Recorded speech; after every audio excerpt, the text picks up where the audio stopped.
stuff. How biased is Trevor? Sort it out. Seriously, sort it out. White and Jordan, the nation's primary destination for a triple distilled opinion and blistering debate. Weekday mornings from 10 on the world-famous Talk Sport.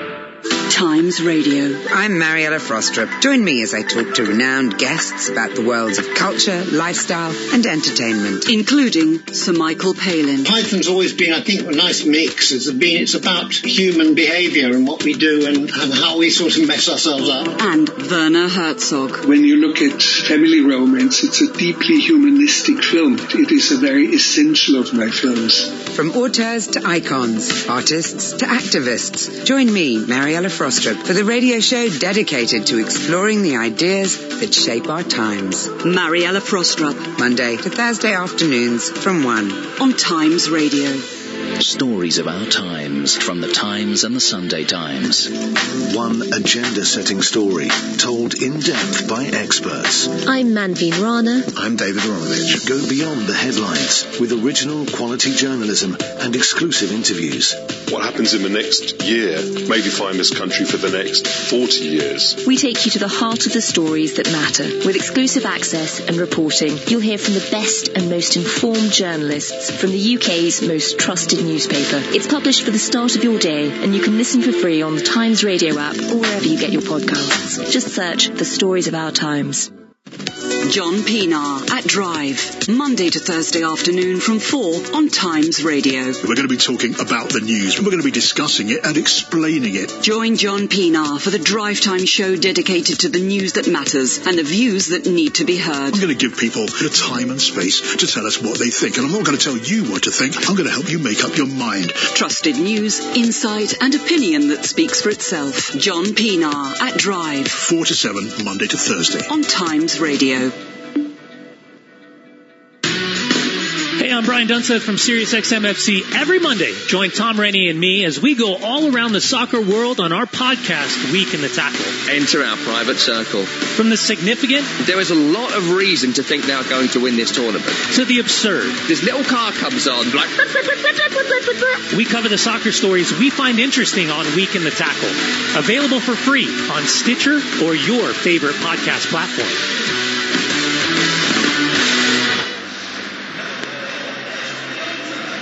You are listening to TalkSport's coverage of Aston Villa against West Ham United from Villa Park. I'm your host, Alex Crook. Alongside me, the former West Ham striker, David Connolly. This is Premier League Live.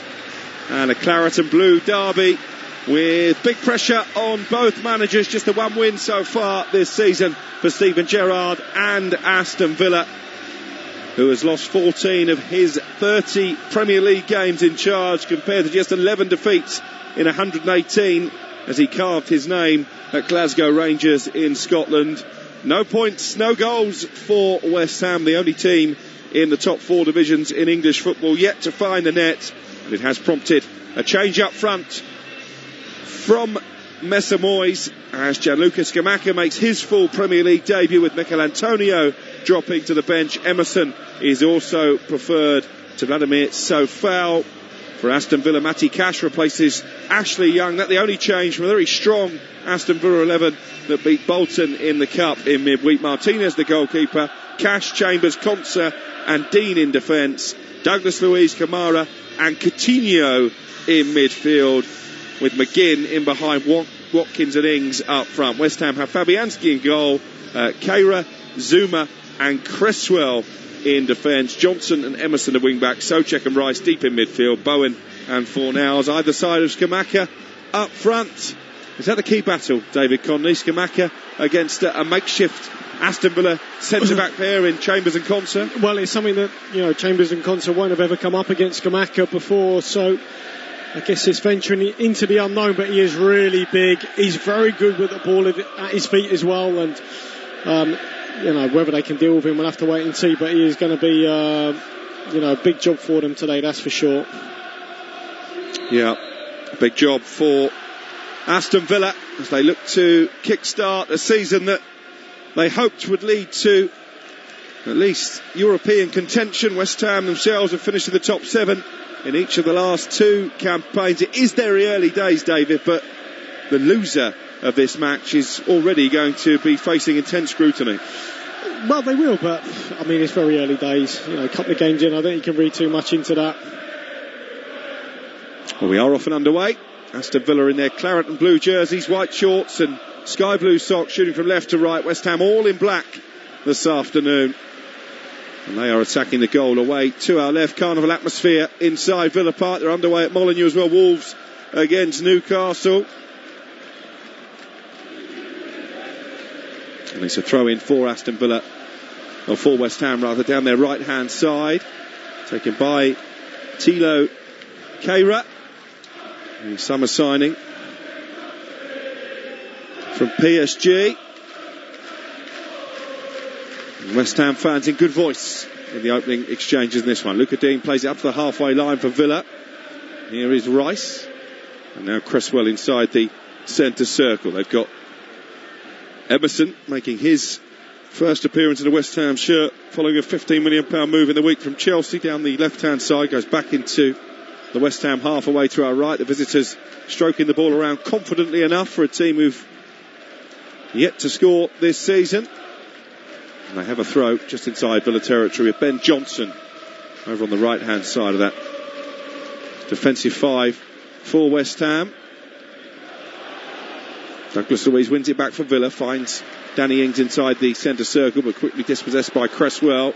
And here comes Emerson down the left-hand side. Spent last season on loan at Lyon. And he wins a throw off Douglas Luiz. David Connolly, what have you made of the opening 2 minutes? Well, it's just a little bit cagey so far. Ball hasn't really been in the box either end, so case of both teams settling down. Villa Park, when it's bouncing, it's packed like this, it is some place to go and play your football, but there are demands on this team. Certainly be better than they have been of late.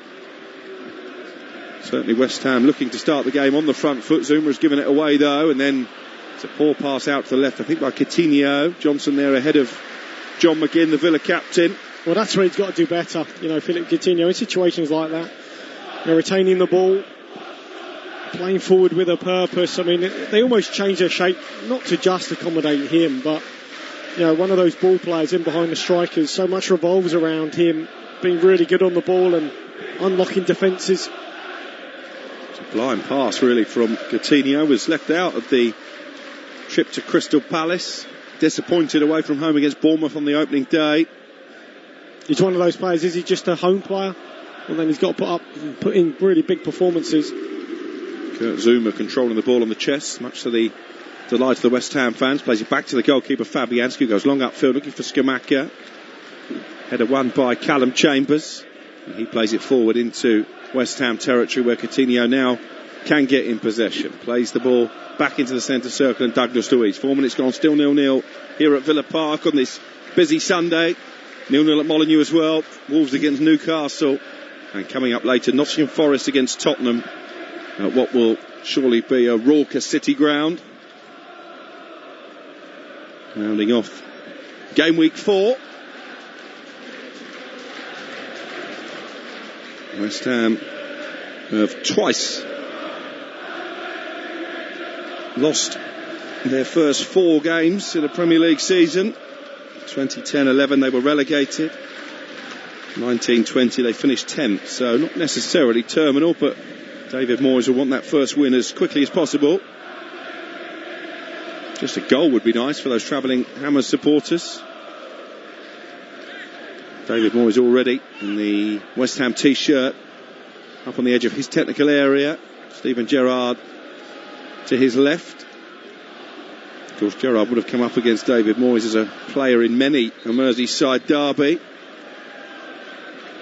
The West Ham manager has a good record against Aston Villa, unbeaten in his last 12 meetings and lost only 1 of the 17 occasions in which he's faced them.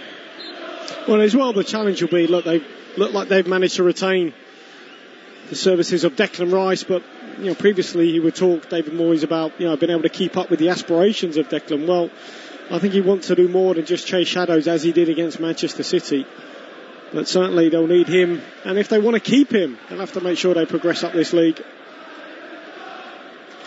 6 minutes played, no real goal-mouth excitement as yet. Here is Aaron Cresswell for West Ham in the lime green boots, plays it down the line to Emerson, and then Cresswell looking for the run off the blonde-haired Skamaka. Emerson picks it up on the edge of the area into Skamaka, corner of the box. Back to Fornals. Fornals rides a couple of challenges, then is dispossessed by Cashwan, back by Emerson, and they can't get out here, Aston Villa, at the moment. In the end, it's volleyed upfield by Chambers, and Danny Ings looking to get there ahead of Kayra. Run back by Soucek, just inside the Villa half. They look hungry, these West Ham players, in the opening 6 minutes. Yeah, they do. I mean, they've intercepted Soucek, and Declan Rice been really aggressive on the front foot. Whenever that ball's gone in as a 50-50, they've got there first. Yeah, they've come in for a bit of criticism, actually, that central midfield partnership for West Ham United. Soucek and Declan Rice, Soucek in particular. Well, he hasn't quite looked the same player as he has seasons past. He got off the mark in Europe the other night, so that might help, because he was, a goal-scoring midfielder, but he's the one that breaks into the box. Declan Rice will sit and hold and allow Soucek to arrive in there and try and grab a goal, but last season those goals dried up. They need a few this season. He's got one already, which is good news. Yeah, West Ham safely securing passage to the group stage of the Europa Conference League in midweek. Skamaka amongst the goals. Once again, he scored in each of his 2 starts for West Ham, both in that Conference League qualification. Pedro Neto has just missed a golden chance to put Wolves in front against Newcastle at Molineux. Lifted his shot over the advancing Nick Pope onto the roof of the net. 0-0 there. 0-0 here at Villa Park as well. And Thomas Soucek has been penalised for a foul on John McGinn. Well, he does this. I mean, this is what he's renowned for, John McGinn. Just backing in, using, the best is backside, which he does very well. Backs in, use it, substantial it is, but draws a foul and shields the ball, and that's one of his key strengths. I think he's a really good player, John McGinn. Skipper now, isn't he, for Aston Villa?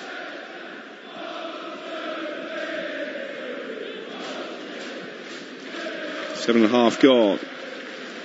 Aston Villa have won only one of their last 12 Premier League meetings against West Ham, dating back to 2013.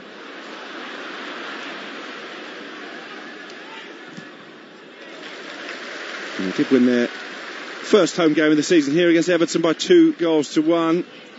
Came from behind to beat Bolton in the EFL Cup in midweek as well. They are still a work in progress, as David Connolly articulated before the game, in terms of that partnership between Watkins and Danny Ings. How to get the best out of Felipe Coutinho. Hasn't helped their cause that one of their big summer signings, Diego Carlos, has ruptured his Achilles, set to be replaced by Jan Bednarek of Southampton.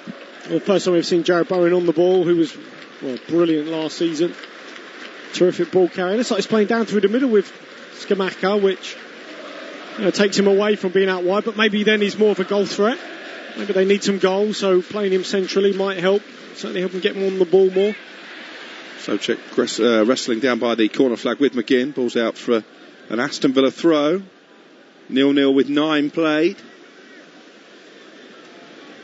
West Ham have lost 6 of their last 7 Premier League away games, dating back to last season. In fact, they've only picked up 1 win on their travels since New Year's Day. That was at Norwich. It's a record I'm sure that David Moyes, who is very animated in these early minutes, is looking to put right.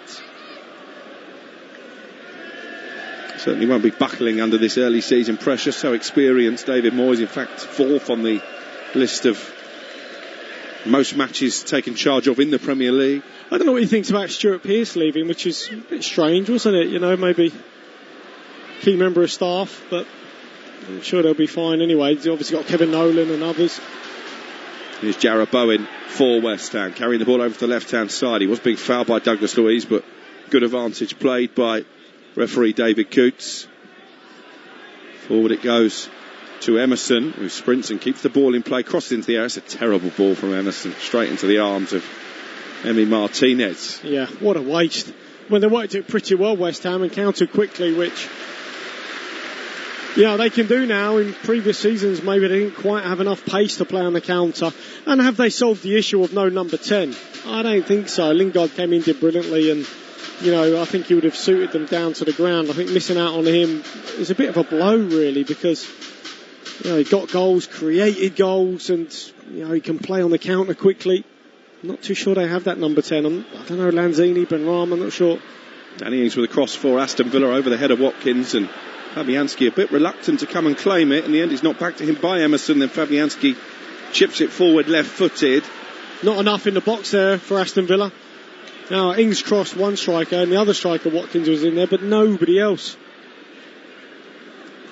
On the subject of West Ham signings, they are close to completing the €60 million purchase of Lucas Paqueta, Brazilian midfielder from Lyon. He's in London undergoing a medical as we speak. And will take their spending to well above £150 million this summer. So certainly the owners, who do get a bit of stick at times, and the West Ham fans, have backed their manager. Here's Skip Maka, one of those signings. I saw one of them yesterday on the way to the Chelsea game, walking her dog. Karen Brady went past me. Did you ask her who she was signing? I didn't know, but she certainly hasn't been over making the signings, that's for sure. Enjoying the sunshine in London. Yeah, it's a bright sunny day in Birmingham as well. England's second city, 0-0 between Villa and West Ham with 12 minutes played. No clear-cut chances for either side as yet. Coutinho trying to change that and plays a good ball into Luca Dean, who I think just let that run out of play, and it will be a goal kick for West Ham. But you could see there the quality of Coutinho, the ability to find a pass in tight spaces, and maybe Luca Dean should have done better with it. Well, I think it was just overhit, to be honest. The angle of it, a bit too much pace. It was unlucky. Right idea from Coutinho. That is what he's there for. Pick those sorts of passes out. Ball is on the edge of the West Ham penalty area with Thilo Kehrer. Now clipped out to Cresswell on this left-hand side, the near side as we look. Back into the box, and Zuma. West Ham content to play patiently out from the back. So many sides do these days. Good flick on from Scamacca. He is a giant. Yeah, he's going to score goals, isn't he, in the Premier League? I'm sure about that. Here's Watkins at the other end, down by the left corner flag. Only Danny Ings, his strike partner, in the centre. Watkins goes alone, takes a deflection, could have gone anywhere. With the goalkeeper wrong-footed, it goes behind for the first corner of the afternoon. Yeah, well, sorry, Alex, you can see this their tactic, just trying to hit the channels. They've done that quite a lot early in this game, up against this West Ham back three. This time it's Watkins streaking down the left-hand side. Now, Kehra's got to try and force him on the outside. He doesn't. It allows him infield. He gets his shot off, and it is goal-bound. Just comes off the back of Kurt Zuma, and it's out for a corner. Ollie Watkins, one of the players pushing for a backup role to Harry Kane at the World Cup at the end of this year, needs to start scoring on a more regular basis perhaps to do that. Luca Dean will take the corner from the left. 14 minutes played. There are 7 claret jerseys inside the 18-yard box, and it's a decent ball into the near post, and it's been tapped in by Ezri Konsa.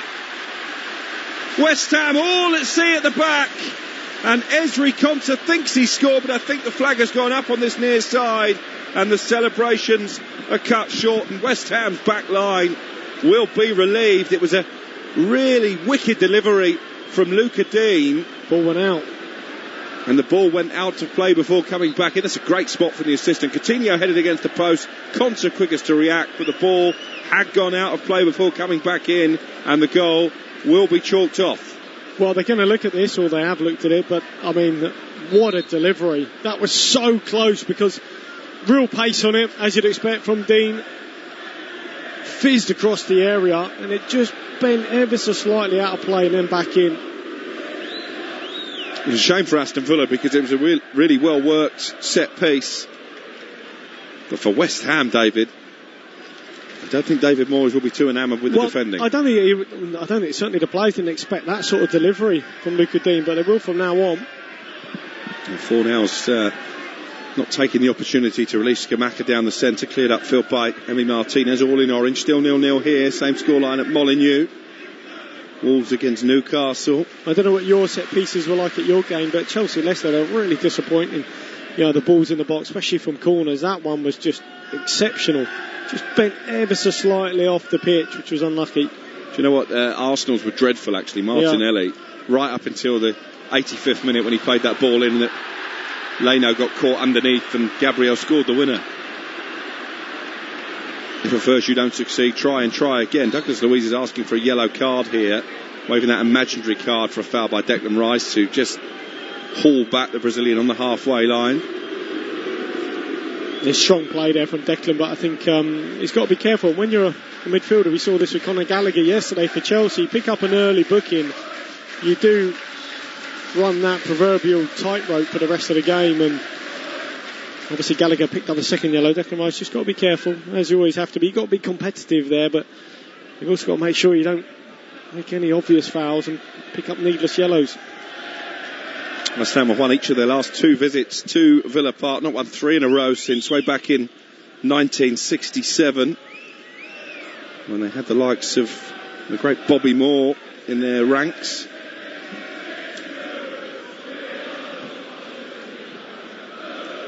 Have we seen in the opening 17 minutes maybe two sides lacking a little bit in confidence? Well, I just think it's difficult in and around the box, trying to fashion chances. There's not a lot between these teams, but you can see certainly Aston Villa just trying to drag Kehrer out and then just hit that space in behind for Ollie Watkins. Here he is in the left-hand channel again. This worked. Certainly helped them get up the pitch. We await the first goal of the afternoon. Plenty of goals around the Premier League yesterday. 9 at Anfield. Liverpool hammering Bournemouth 9-0. Coutinho with a cross towards Ollie Watkins, who leaps well. Just couldn't get the power on the header as he tried to angle it into the top corner, straight into the gloves of Fabianski, but well worked from Villa. Yeah, that was much more like it. Nice little clever play in around the box. Good ball towards the back post, and Watkins couldn't quite generate the power on it, but nonetheless good move. Johnson right for the delivery, looking to pick out Bowen, but he's got no chance. Dealt with by the Villa defence. I mean, what chance has Bowen got to take that out of the sky? I mean, it's almost like he's had a shot there, Johnson. Rather than playing the ball up to Bowen with any sort of quality, he's just blasted it at him. Cash plays the ball back into the Villa penalty area where Esri Kontru thought he'd scored before the assistant referee flagged. Ryan Chambers, his fellow centre-back, and now Coutinho trying to shrug off the attentions of Kehrer on the halfway line. In the end, he wins a free kick. I don't think he really needed to get that tight to his man. He didn't, but also Coutinho, he's just been forced 20 yards further away from goal, which is, Kehler's done his job. He needs to be doing damage at, sort of a lot higher up. And those sorts of areas higher up are harder to operate in, He's dropping off towards the halfway line where you've got everything in front. It's a little bit easier. Here he is again, Coutinho. Sweeps the ball out to the right-hand side, and Douglas Luiz chips it over the top of the West Ham defence, but it's claimed by Fabianski. Look at that corner routine. It was Douglas Luiz, wasn't it, who scored direct from a corner in the cup win against Bolton in midweek. Maybe it's something Villa are working on on the training ground, because that could have gone straight in from Luca Dean before Coutinho headed it against the post. Little slip in the right back position from Kehrer, and then he fouls Danny Ings in trying to atone for the error. A little bit sloppy from West Ham. Yeah, really poor pass out wide from Declan Rice. He knows that. Just put his arm up to acknowledge it. Just put his teammate in a little bit of trouble. It actually starts with Cresswell giving him a bad pass, and he then plays in turn another bad pass out to Kehrer, who then commits a needless foul. As we've already seen, they have good delivery at these balls in. It's almost like a corner, this one, close to the corner flag. And you wonder if he'll go for power towards the near post again. Oh, it's going to be Luiz on it. This time it's Luca Dino on the first corner. This one's an in-swinger. Well, he scored from the corner at Bolton. He's got a better angle, actually, to try and get this one towards goal. Surely West Ham are prepared for it. I think he's gone for it again, and Scamacca heads it over his own goal with Fabianski floundering. That was a shot, wasn't it, from Douglas Luiz? Good ball in. I think he's just trying to put it into an area almost on top of Fabianski, but Scamacca using all his height. Probably would have rather directed that away from goal. In the end, it was like a flick on. He's a big, powerful player, isn't he, Scamacca? 16 goals for Sassuolo last season. In fact, he scored 4 in his last 5 starts at club level. He's been capped by Italy as well.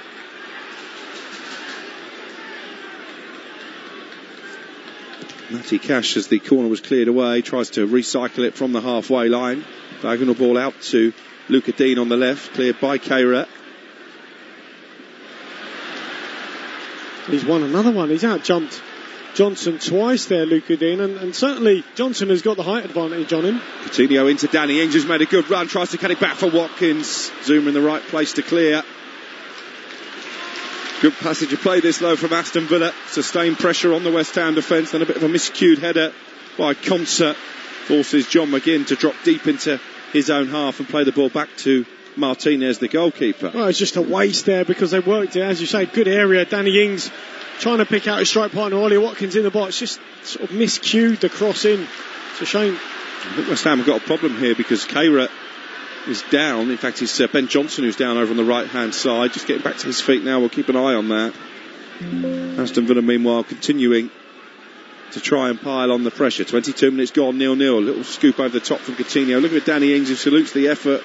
It's put from the air by Fabianski. I think Ben Johnson is struggling to continue, David Connolly. Yeah, they've already got a sub change ready to come on. Looks like he's feeling the back of his leg, maybe his hamstring, but we mentioned about the squad and the strength and depth with Soufal here, then, you know, it's a ready-made replacement. And an opportunity, as I nick David Connolly's pen, for Soufal maybe to make a point, having been dropped from the starting lineup, but Ben Johnson looks like he's going to have to be replaced with some kind of muscle injury as we again watch a replay of the goal Villa thought they'd score. Clearly the ball did go out before coming back in. Luca Dean towards the near post. Coutinho probably should score from a yard out, heads against the upright and then tapped in by Konsa, but the flag had already gone up. Would have been Ezri Konsa's first goal since December 2021. Brilliant piece of officiating, in fairness. Well, it's not too often you get to say that. Certainly not in the Premier League. This is disappointing for Johnson, isn't it? Who's had a pretty good start to the season. Well, that's maybe why he lost those two headers. Maybe he'd already pulled his muscle by then, and as I said, he's got the height advantage. It was very uncharacteristic for him to lose out on those two to Luca Digne, but maybe that's why he's injured. Thomas Souček has just been called over by David Moyes. What will the tone of the conversation be there? Oh, I've got no idea. It might just be on the corners, you know, making sure that they try that again, that they don't get in front. Looks like Newcastle are dominating the game at Molineux. 7 shots already, 0-0 against Wolves. Just the one attempt from the home side. Wolves have started the season playing some nice football, but much like West Ham, have struggled to put the ball in the back of the net. There are a few clubs, I think, going into this final few days of the transfer window looking to strengthen up front. Manchester United look like they'll do that with the £84 million acquisition of Anthony from Ajax. And this transfer window will break all kinds of spending records. So much for the financial fallout from the COVID pandemic. Doesn't seem to have affected clubs in the Premier League. Villa themselves have done a lot of business, so too West Ham. 0-0 here with 21 minutes of the first half to play. I think David Moyes will be a little bit frustrated that his side haven't asked more questions of the Villa defence. Well, and know that, you know, Villa at home had a good result here against Everton, so they're no mugs. I know it would have been a difficult game. They just got to stay in there, wait for their opportunities if and when they come. Quite a slow tempo to proceedings. It is, as I mentioned, a warm afternoon. Maybe that's had an impact. Neither side really zipping the ball around with any great purpose. Here is Douglas Luiz, 20 yards outside the penalty area, away to our right, the West Ham box. Matty Cash back to halfway. And Konsa. No Tyrone Mings in the squad this afternoon for Villa. Do look a bit light in that centre-back area at this moment in time as Cresswell comes across and knocks the ball out of play under pressure from Douglas Luiz for a Villa throw.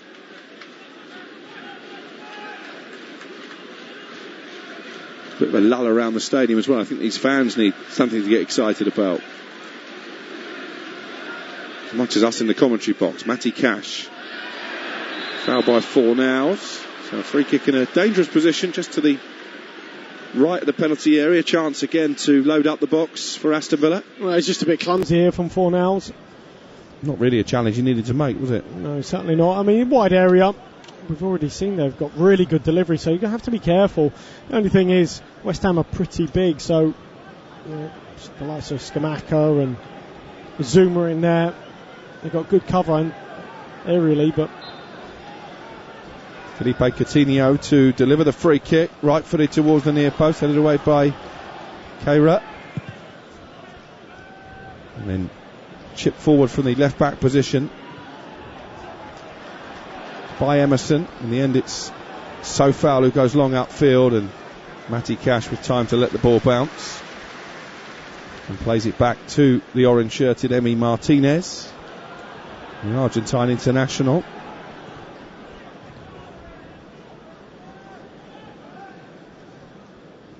Surely Steven Gerrard will be the happier of the two managers, David. Yeah, certainly. I think they've done okay. Aston Villa, fashioned a couple of opportunities, had the ball in the back of the net, but obviously ruled out. But nonetheless, they've done all right. 18 minutes the first half to play. Villa with 66% possession so far. West Ham content to try and hit them on the counter-attack, but they haven't really got Jarrod Bowen on the ball enough to make that game plan work to perfection. Emerson, under pressure from Cash, has to head a high aerial ball back to his goalkeeper Fabianski, and the West Ham fans urging Declan Rice forward here. Well, that was almost like a carbon copy of Martin Odegaard's pass yesterday to Eddie Nketiah. Dink ball over the top, Coutinho trying to pick out the run of Matty Cash. They're the sort of passes that will unlock a door. West Ham haven't had too many opportunities to unlock this Villa defence so far. Kurt Zuma, former Chelsea man, plays the ball out to the left-hand side, where it's picked up eventually by his former Stamford Bridge teammate Emerson. Now the substitute Sofal down the right-hand side, sliding in was Danny Ings, and concedes a throw. Isn't afraid to do that, Ings. No. Put his body on the line. Yeah, good work rate. You certainly know him and Watkins will run all day. Give them opportunities, they'll take them, these two. Long throw down the right-hand side has found Bowen, but not too many options in the centre. Just trying to put it into an area, but West Ham were heavily outnumbered. And as the ball breaks into midfield, there's a foul by Cresswell on Watkins, and Villa have a free kick. Yeah, I mean, nice little turn here from Jarrod Bowen, but you've got to say, maybe Callum Chambers didn't quite deal with the throw very well. Crossed the ball, didn't look in the box, nobody in there, and as it's cleared, they just mentioned about Watkins and Ings' work rate. Ball breaks out of nowhere, Cresswell doesn't even see him coming off his blind side, nicks it off him and wins a free kick, and that is sort of what he gives you, Ollie Watkins' work all day.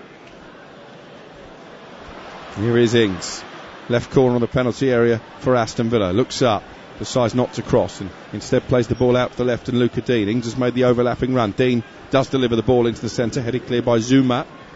David has already mentioned that height advantage that West Ham clearly have. Great feat by Scamacca, trying to hold the ball up. In the end, he showed just a bit too much of it to Kamara. Wanted a free kick. Referee had a good view and said play on. Oh, I think it was a bit unfortunate there, don't you? I mean, harshly judged. Scamacca, as I mentioned at the start, he's big, but his footwork is fantastic.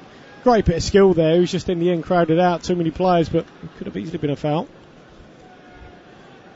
I think that's definitely a theme this season. Referees not blowing up for those minimal contact fouls that maybe they have in the past. Certainly trying to keep the game flowing. I think it's because they want the ball to spend more time in play. On average last season in the Premier League, it was only in play for an hour of 90-minute games. Free kick given here though. Foul on Jarrod Bowen, very deep in his own half. A free kick for West Ham. We've only taken 5 points from their last 10 Premier League matches. They limped over the line last season. Well, what they have done, trying to address that, because it just depends. I remember being at one club and we had the stats from against Stoke, I think it was, in the Premier League, and the ball was in play, I don't even think 40% of the time. Really? Because it goes out, they take their time, set up for a throw, set up for a corner. So, different opponents, the stats are different, but they've tried to add the balls around the outside now. So there's the 10 balls on cones. Multi-ball, yeah. Multi-ball, which you used to have permission if you wanted to play multi-ball. But now the balls are there just to try and quicken it up. It's all about making it a better spectacle for the spectators. A better product. I hate that word, but that's what it is now. Cresswell's cross over the head of Bowen. Sofal arriving will keep it alive. Slams his cross against Luca Dean, and it kindly bounces off the corner flag and out for a corner for West Ham. Yeah, that's not too bad though, is it? One left side centre back Cresswell delivering from one side, and then the right wing back at the other, trying to keep it in play. He'll always look to get forward, isn't he, Cresswell? He's got a lovely left foot. Not a bad ball in the box, but again, there's only Jared Bowen in there. Skamaka again a drop deep. He will be one of the targets for this corner though. Skamaka is currently occupying a position on the far post, darts across to the near, but it's straight into the arms of Martinez, and those disappointing set pieces that David has already mentioned continue. Yeah, straight into the gloves of the goalie. It's a clever run from Skamaka as well. Right across the 6-yard box. Emerson watching the ball out for a throw after Martinez looked to release Watkins. And a kick out of his hands. We've got 32 minutes played. Aston Villa 0, West Ham 0. Not a game that will live long in the memory to this point. Similar story at Molineux as well. Still no goals between Wolves and Newcastle. Well, we had a glut of them yesterday, so I think we used them all up. Yeah. Sure there'll be goals at the City Ground later. Nottingham Forest against Tottenham at 4:30 UK time. Team news from there in around about an hour from your match commentator Toby Gillis. Chris Perry, former Spurs defender, will be alongside him. And don't forget, if you want to listen to that Wolves game against Newcastle, you can do so via the website talksport.com as Raul Jimenez shoots straight into the arms of Nick Pope. Watching that game on a tiny monitor. Well, covering proceedings here at Villa Park. Jarrod Bowen is trying to take on Boubacar Kamara, but Kamara too strong. And a warm applause for the Frenchman, signed on a free transfer from Marseille as he plays it back to the goalkeeper Martinez. And they've looked defensively reasonably resolute today, Aston Villa.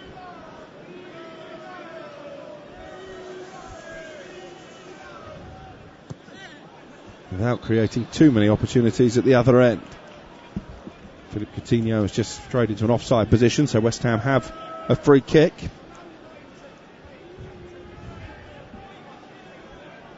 In fact, he's taking the ball out for a throw, so Vladimir Sofal, the substitute, is limbering up to take it. Just inside his own half into Declan Rice, who can't keep the ball. I don't think he started the season in brilliant fashion, Declan Rice, compared to the high standards that we've seen for the last couple of years. He gave it away cheaply there. And Villa launch it long towards Watkins. Keira in close proximity. Watkins holding the ball up neatly down by the corner flag. Luca Dean into Coutinho. Coutinho might get a shot away here. Right foot, he does so.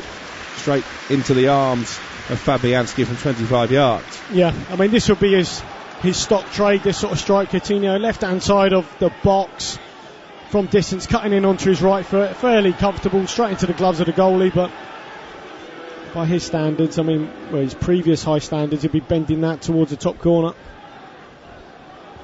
He started well, didn't he, when he was signed on loan from Barcelona in January. He has a good record against West Ham as well, actually 3 and 9 appearances in terms of goals. Just that lack of consistency that frustrates the Aston Villa fans. Douglas Luiz has been penalised. Well, I mean, I guess with, Buendia, he's getting off the mark, he scored, and they've got Leon Bailey as well. I think it's difficult to accommodate Philippe Coutinho and Emi Buendia, but what do you do? So it's up to Coutinho to play and perform, and often if he doesn't, it's a like for like change. He comes off, Buendia comes on. It seems like either one, they kind of need a run in the team, right? And the manager needs to just have faith in them.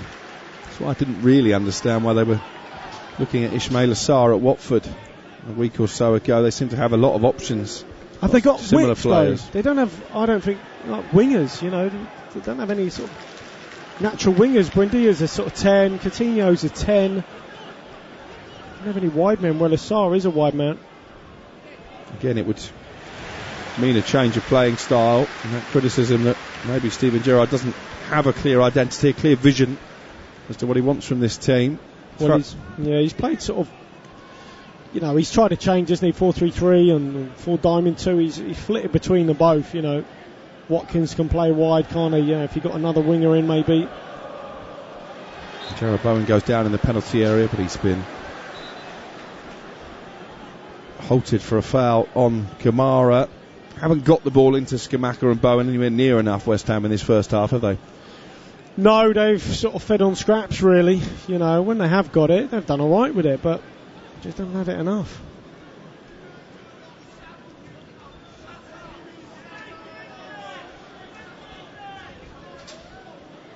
Nine minutes of the first half to play.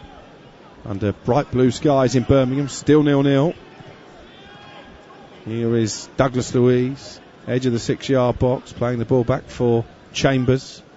In for the injured Mings this afternoon. Watkins has found Coutinho, tripped over his own feet, and so far able to clear out for a Aston Villa throw. Well, that was a shame. The first part was excellent, let the ball run across him, but his body language, Philippe Coutinho, I know, a bit frustrated. I don't know what he's complaining about here, but whether it's to a teammate, I don't know, but he never looks totally happy, does he? I haven't seen a smile on his face that often. Quite a shy boy, by all accounts. Well, it's hard, isn't it? Just never really looks like he's happy. John McGinn has just brought down Souček on the edge of the box. I mean, the quality level in this game is not high, is it? Let's be honest. No. It could only get better. Gareth Southgate, the England manager, watching on up in the director's box.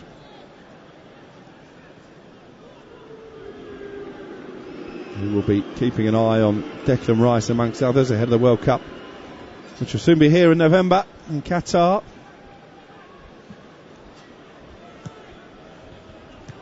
Sofal chips it down the line looking for Bowen. It's cleared back into the West Ham half away to our right.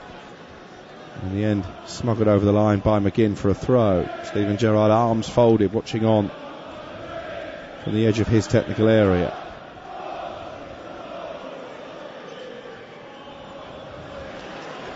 Here's Coutinho coming over the halfway line for Villa. Playing the ball into the centre circle, and Douglas Luiz. He goes back to Konsa, who in turn will find the goalkeeper, Martinez. They've sort of just gone backwards a little bit too often for me at times, Aston Villa. I mean, Souček lost possession. Can he just deal with the ball a little bit quicker? Both teams slow, laboured build up at the minute.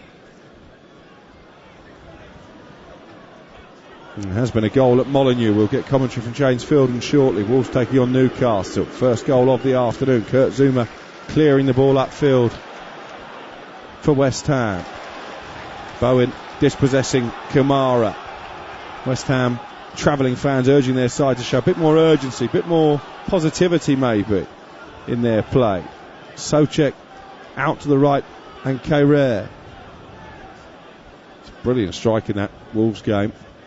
Kehrer with a switch to the left hand side, headed away by Cash. Declan Rice wins it ahead of Danny Ings and nobs it into the path of Cresswell.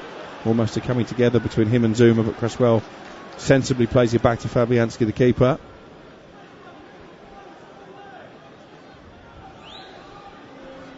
And Fabianski slows the game down to a walking pace, and in the end plays it short to Zouma on the edge of the box. Well, you would say there West Ham turned the ball over and they could have gone forward a lot quicker. In the end, check back, slow the play down, Aston Villa get back in their shape, and suddenly then from being able to break down 3 or 4 players, they've got to break down 11. Scamacca manhandled by Konsa. Free kick won by West Ham's number 7. Clever play, almost drawing the foul from Ezri Konsa, who again was right up the backside of West Ham striker.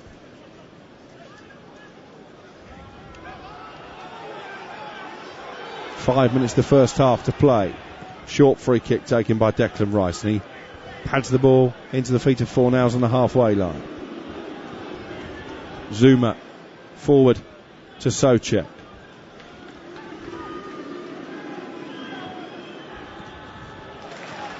Here's Cresswell out on the left for West Ham, trying to play it forward to Scamacca, but imperious piece of play by Konsa, stepping in and then driving over the halfway line, looking to release Ollie Watkins with the outside of the foot. Kayra was there and plays it back to Fabianski.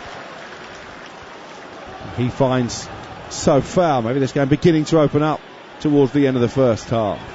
Sofal, the Czech Republic international. Terrible ball over the head of Bowen, who just puts his arm out as if to say, what am I supposed to do with that? Yeah, exactly. I mean, both sides really. I mean, the pass from Conte was a good move, don't get me wrong, but he just played then a 50-50 percentage pass in the channel in favour of Kehrer for West Ham. He got there first, back to his goalie. You think, right, come on then, West Ham, what have you got? Comes to Sofal, and he just plays a percentage pass in the channels, and you've got Bowen standing looking at him saying, give it to me with my feet. Skamaka, the same. And yes, it's been real low quality at times. Been better quality at Molineux. Let's hear commentary of that goal in the game between Wolverhampton Wanderers and Newcastle. Here's James Fielden. Still Gonzalo Guedes, back here to Neves, edge of the area, Neves fires it through and fires Wolves into a 1-0 lead. The captain, often lethal from those kind of distances, does it for Wolves there. It's Wolves 1, Newcastle 0. Terrific strike from Ruben Neves. Fornals lining up from similar range here at Villa Park, but can only drag his right-footed half volley wide. Yeah, good ball into the box here from Emerson. Spotted the runner, Skamaka, just ventured in there, headed it back towards the edge. There's Fornals on the full volley. Just dragged this horribly wide. We have seen him hit them before, Fornals, but that one was a good 10 yards wide. West Ham fans are singing, we've had a shot. Gallows humour from the travelling supporters. They still not scored a goal this season in the Premier League, West Ham. 3.5 matches in.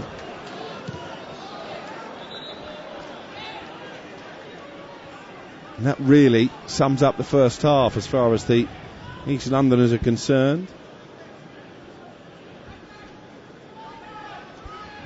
The only team, remember, in professional football here in England who haven't managed to find the back of the net yet. They are creating one record today though, David. Do you know about this? No. This is the 14th successive Premier League game that West Ham have played on a Sunday. That is a record since the competition began in 1992. No opinion on that? Yeah, well, it's a good one. It's quite irrelevant in fairness. I was just looking at the two balls on the pitch because they had a throw in, the ball boy put another ball on the pitch and they just carried on playing. West Ham players seem to just stop playing, thinking that the ref would stop and blow the whistle, but he didn't, and well, they got away with that in the end. We're into the final 2 minutes of the first half at Villa Park. 0-0 the score. Long ball forward looking at Danny Ings, and Kayra was on the stretch, but the flag was up anyway against Danny Ings, who just strayed offside, so a free kick for the Hammers. Declan Rice is out to the left, and Emerson just doesn't seem to have that zest in his play, Declan Rice, that we saw last season, driving the ball from one end of the field to the other. Yeah, I mean, it's early days, but a lot rests on his shoulders really, doesn't it? Maybe to talk about a possible move, I don't know. It looks like Calvin Phillips, when he went to Man City, that killed that for Declan, and I think with Man United or whatever, that doesn't look like it's going to happen either, so he's just got to focus on his football here at West Ham. A big year for him with that World Cup coming up. Key part of the England side that made it to the final of the European Championships.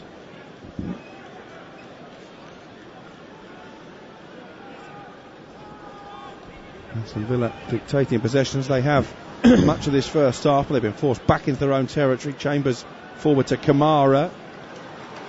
Rice trying to win it back off the Frenchman, but couldn't do so. Here's Coutinho slaloming towards the area, rolls the ball into Douglas Luiz. He might think about a shot, chips it in towards Coutinho again, steered away by Kayra. John McGinn's going to let fly from distance, and he finds the 7th row behind the goal. He's on a bit of a goal drought actually. Last time he scored for Aston Villa was way back in November 2021. Just didn't hit that one, David Connolly, with any real conviction. No, it's another one off target, a bit like Fornals earlier.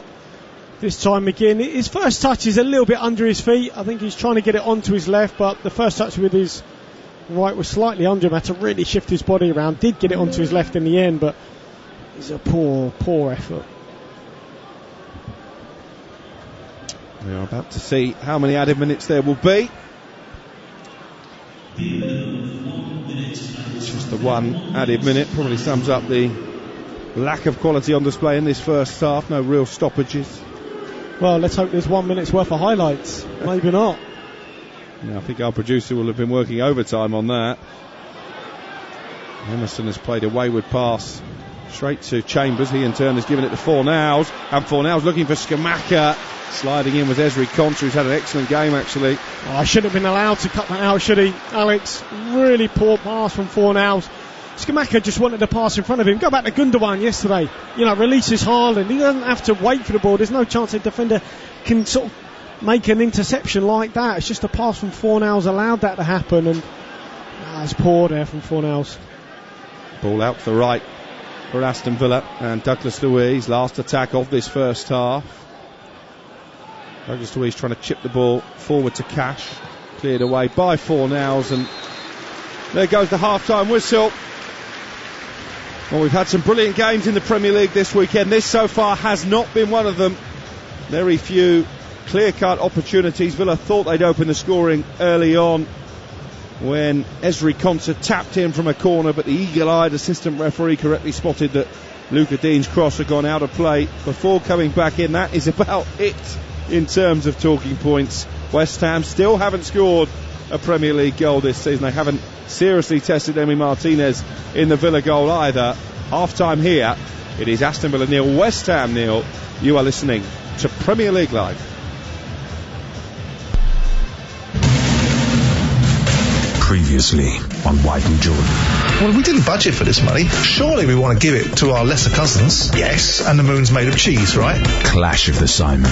The modern day fairy tale today in English football almost inevitably involves money. There's no such thing as a no-score draw. But this will be an exercise in goodwill. Something that the Premier League is bereft of. How biased is Trevor? Sort it out. Seriously, sort it out. White and Jordan. The nation's primary destination for a triple distilled opinion and blistering debate. Weekday mornings from 10 on the world-famous Talk Sport. Times Radio. I'm Mariella Frostrup. Join me as I talk to renowned guests about the worlds of culture, lifestyle and entertainment. Including Sir Michael Palin. Python's always been, I think, a nice mix. It's about human behaviour and what we do and how we sort of mess ourselves up. And Werner Herzog. When you look at family romance, it's a deeply humanistic film. It is a very essential of my films. From auteurs to icons, artists to activists. Join me, Mariella Frostrup, for the radio show dedicated to exploring the ideas that shape our times. Mariella Frostrup. Monday to Thursday afternoons from 1 on Times Radio. Stories of our times from the Times and the Sunday Times. One agenda-setting story told in depth by experts. I'm Manveen Rana. I'm David Aronovich. Go beyond the headlines with original quality journalism and exclusive interviews. What happens in the next year may define this country for the next 40 years. We take you to the heart of the stories that matter. With exclusive access and reporting, you'll hear from the best and most informed journalists from the UK's most trusted newspaper. It's published for the start of your day, and you can listen for free on the Times Radio app or wherever you get your podcasts. Just search The Stories of Our Times. John Pienaar at Drive, Monday to Thursday afternoon from 4 on Times Radio. We're going to be talking about the news, and we're going to be discussing it and explaining it. Join John Pienaar for the Drive Time show dedicated to the news that matters and the views that need to be heard. I'm going to give people the time and space to tell us what they think, and I'm not going to tell you what to think. I'm going to help you make up your mind. Trusted news, insight and opinion that speaks for itself. John Pienaar at Drive, 4 to 7, Monday to Thursday on Times Radio. Hey, I'm Brian Dunseth from SiriusXM-FC. Every Monday, join Tom Rennie and me as we go all around the soccer world on our podcast, Week in the Tackle. Enter our private circle. From the significant... There is a lot of reason to think they're going to win this tournament. To the absurd. This little car comes on, like... We cover the soccer stories we find interesting on Week in the Tackle. Available for free on Stitcher or your favorite podcast platform. Welcome back to Premier League Live, half-time in the 2 o'clock kickoffs. Wolverhampton Wanderers a goal in front against Newcastle at Molineux. Terrific strike from outside the penalty area from Ruben Neves. At Villa Park, meanwhile, well, it's been like watching paint dry. Conte. Decent ball into the near post, and it's been tapped in by Ezri Konsa. West Ham all at sea at the back, and Ezri Konsa thinks he scored, but I think the flag has gone up on this near side, and the celebrations are cut short. Well, they're going to look at this. I mean, the delivery, that was so close, because real pace on it, as you'd expect from Dean. Fizzed across the area, and the ball went out of play before coming back in. That's a great spot for the assistant. Coutinho headed against the post. Konsa quickest to react, but the ball had gone out of play before coming back in, and the goal will be chalked off. That was your first half highlight from Aston Villa 0, West Ham 0. David Connolly, if ever the cliche, it can only get better in the second half, was made for a game, it's this one, isn't it? Yes. Do I get an assist for that, or that line? No. Wow. You've got more assists than West Ham have so far this season. They could do with one. It's been pretty dreadful, make no mistake. I mean, look, Aston Villa have tried to make the run in, but they found it difficult to create any sort of decent chances of note. They had the one disallowed, but the ball went off the pitch anyway. Other than that, West Ham have been really poor. I feel a little bit sorry for Scamacca up top and Jared Bowen, feeding off absolute scraps. The passes into them have been dreadful. The change in shape, does it work for David Moyes? Do they need a back three? I mean, Kurt Zuma's looked pretty solid as a rock. I think those three are pretty comfortable, dealing with the two. But it just means West Ham have lacked players in dangerous areas. Often when the ball goes in the box, there's one player in there for West Ham. That is it. That's not going to be enough to get a goal. Can Souček and Declan Rice cover the whole length of the pitch? No, they need another attacking mid in there, or sacrifice a defender, maybe sacrifice a centre half. I know David Moyes probably wants to be a bit more solid, right? And he wants to probably go away from home, at least get a clean sheet, hence playing the sort of back five. But they haven't really offered anything going forward. Sometimes a team can reflect their manager. David Moyes is quite a dour guy, and it's been quite dour football from West Ham, not just today but so far this season. People who have watched West Ham on a regular basis suggest there's too many sideways passes, not enough forward momentum. Well, it just depends. I mean, today I can only see, today it's just that they haven't got enough players ahead of the ball. So often they have to go backwards. But whether a change of shape would help, I don't know. But certainly they need more players to commit in the area. Okay, so 0-0 at Villa Park then against West Ham.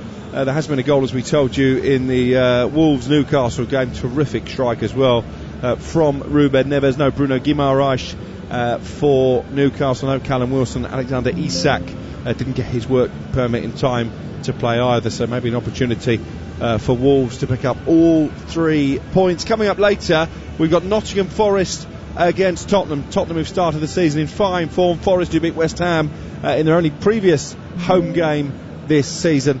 We can hear now from the two managers, Forest Steve Cooper and his Spurs counterpart Antonio Conte. We're under no illusions. This is a really, really tough game, but we don't fear it. We're ready to go for it, and it's at home. And when people come here, we want to make the City Ground a really difficult place to play, and that'll be no different on Sunday. So, as I said, we know it's going to be a really tough game, but one we are really looking forward to and proud to be part of. I think it's good, it's nice to have Nottingham Forest in Premier League, because we are talking about a club with a great history. I have seen there is a great enthusiasm, great atmosphere. My expectation to play around a lot of noise. We work well, we are preparing well. We know that the game will be difficult. We have to go into the game with the right mind and to try to do our best. You're probably right. We've been linked with a lot. Some may be true, some are definitely not. Listen, we want to sign more players. We would have liked. I know we signed a lot of players, and we're not going to shy away from talking about that and why we've done it. And the reality is, we would have hoped to sign even more by what we have done now. But that's the nature of a transfer window. So. Still a few days to get some things done both ways, and we'll see how we end up. We are talking about a really important player for me and for the club, and for sure I think Sonny in the last 3 games he had the chances to score, but there is a moment that you are a bit lucky or a bit unlucky. I think no problem with with Sonny, with his performance, because the attitude, the commitment is always very high. I'm happy about his performance, and I don't see any problem with him. That was Antonio Conte and Steve Cooper looking ahead to Nottingham Forest against Spurs. I think it was you and I, was it, David Conley? Did we cover Forest against West Ham? Yes. When West Ham missed a stack of chances, but Forest made it quite an intimidating venue, first home game in 23 years in the Premier League. Do you think they could upset Spurs this afternoon? Well, they've certainly started well, haven't they, Forest? Numerous signings, but they're going to be up against it here, against this Tottenham side, that front part of the pitch. I don't think they're facing an attack like it. But they showed last year, Forest, when they had the opportunity to play Premier League team as a Championship club. Well, they won 4-1, didn't they? Was that against Southampton or West Ham? Can't remember in the cup. They'll attack this game at home like you'd expect them to in front of their Forest fans, who put on a great atmosphere. So it'll be a superb game. But I think Tottenham, it's going to be a tough one for them. Do you think Son will start, or is there an argument that maybe Richarlison deserves a chance because Son hasn't been in particularly good form early on? Well, I don't know. I think away from home, I'd be more inclined to be looking at Son. More spaces for us to try and make the game a little bit. So I'd probably be sticking with Son. But Antonio Conte there as he's talking. They weren't great against Chelsea, were they? I don't think. They sort of hung in the game. Weren't great against Wolves either, Weren't great against Wolves, no. So I think you'll be hoping for a better performance today. Yeah, Tottenham against Nottingham Forest is a 4:30 kickoff, so we'll get confirmed team news from there in 35 minutes time. We've got the second half to come from Villa Park. Aston Villa 0, West Ham 0. West Ham's early season struggles in front of goal continuing in that first half. Surely they'll be more ambitious after the restart. You are listening to Premier League Live. Got an unquenchable thirst for sport? Get up to speed with the day's biggest sports stories with the Talk Sport Hit. Crammed full of the latest team news, big match previews, and discussing the day's hottest topics. An improvement week in, week out. Plus, get all the latest results and full fan reaction to the biggest events in world sport. It's a wonderful goal! Satisfy your thirst for sports news with the Talk Sport Hit. Subscribe now on Acast, Apple Podcast, Spotify, or wherever you get your podcasts. Previously on White and Jordan. People are going to turn around and say this is all saccharine and sentiment. I know about sentiment. What's saccharin? Saccharin is a sweet way of looking at the world. I thought it was a soluble aspirin. Comments, conflict and confrontation. By God, it was eventful to say the least of it. You look at this and say, some celebrations are better than others. Disagree to disagree. Is it not a courtesy thing, though? Is it not a matter of courtesy? Oh, yeah, because football's full of courtesy. Are you serious? I'm absolutely serious. Jim White and Simon Jordan continues weekday mornings from 10 on Talk Sport. Talk Sport Breakfast. The only breakfast show worth getting up for. Talk Sport Breakfast with Laura Woods and Ali McCoist. Updated, upmarket, up with the lark. What just happened there? Talk Sport Breakfast, Monday to Wednesday morning from 6 on Talk Sport. Mariella Meets on Times Radio. Listen to the podcast from Times Radio, where Mariella talks to a host of big names from the worlds of politics, entertainment, culture and the arts, including Dame Joan Collins. A reporter said to me, what are you going to do if this all ends? And I said, it's not a question of if, it's a question of when. One of the things you have to know about fame is it ain't gonna last. Mariella Meets on Times Radio. Listen for free on the Times Radio app. TalkSport Drive. Weekday afternoons from 4 on TalkSport. Unrivaled, opinionated comment from the biggest names in sport. Join me, Andy Goldstein, and TalkSport Team Drive. Tower of sporting power in the afternoon. Adrenaline-soaked, seat-swapping high-performance radio where horsepower meets goal power. TalkSport Drive. 100% nationwide coverage. Weekday afternoons from 4 on TalkSport. The fastest football on the way home. TalkSport Drive. Hey, it's Brian Dunseth, former Olympian and current Sirius XM FC host. Do you need more than your average recap of the weekend in soccer? Sorry, America, but it is the biggest sport in the world. Well, look no further than Week in the Tackle. This podcast is all about stories we want you to know, from the most important on-the-field moments to the lighter side of the beautiful game. You were jumping up and down like a lunatic. That's 7 beers before the game for you. It's all on Week in the Tackle, available every Monday, wherever you stream your podcasts or listen on the SXM app included with most subscriptions. You are listening to TalkSport's coverage of Aston Villa against West Ham United from Villa Park. I'm your host, Alex Crook. Alongside me, the former West Ham striker David Connolly. This is Premier League Live, where the Aston Villa players are the first to emerge from the tunnel.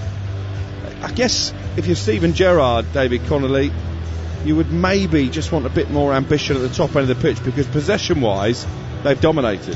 Yeah, I mean, look, they've got the players up there, but, you know, it's just trying to fashion, like, high-quality chances. If they're putting an aerial ball in the box, West Ham have got it pretty covered in terms of their height.